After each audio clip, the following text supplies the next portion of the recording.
Ayun guys, magandang tanghali po sa ating lahat at welcome to my vlog. Andito po tayo sa bayan ng Quiapo kung saan makikita po natin yung property na binebenta po rito. Ito po yun, Mango Palm po. Sumusukat po siya ng 7,323 square meter po. 7,323 square meter po. Ayan po siya, may 40 punong mangga na malalaki, full grown, and then nakabakod po yung property. Ito po, along Barangay Road, and then Mountain View po.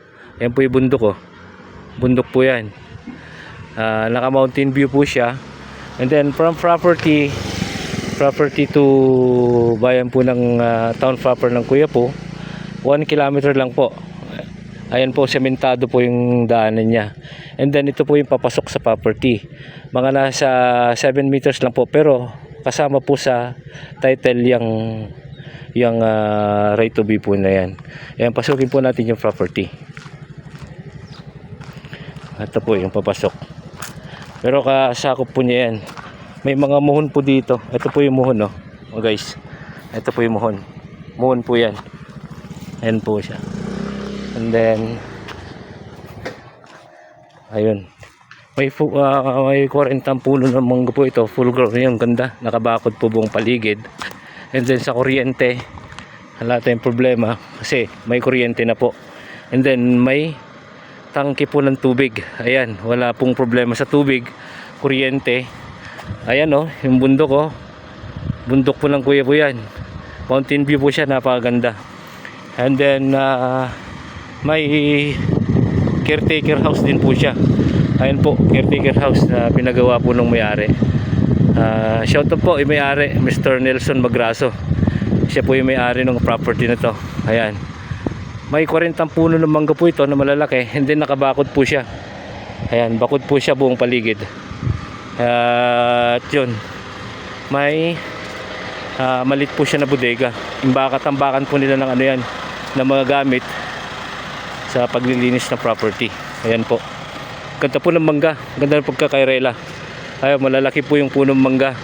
Ayan po, may edad po siya ng mga nasa 10 to 15, or yung mga iba po nasa 20 years old na po yung mga mangga. Ay, napakaganda po yung property. At yun, nasa akin po yung kopya ng photocopy ng title at yung tax declaration. Pinasa po sa akin ng may-ari ng property.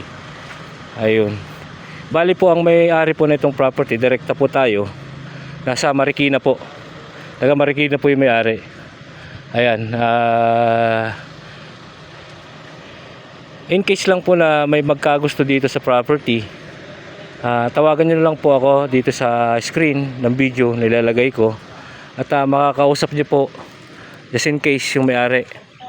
At yun, Quiapo, Nueva Ecija po ito.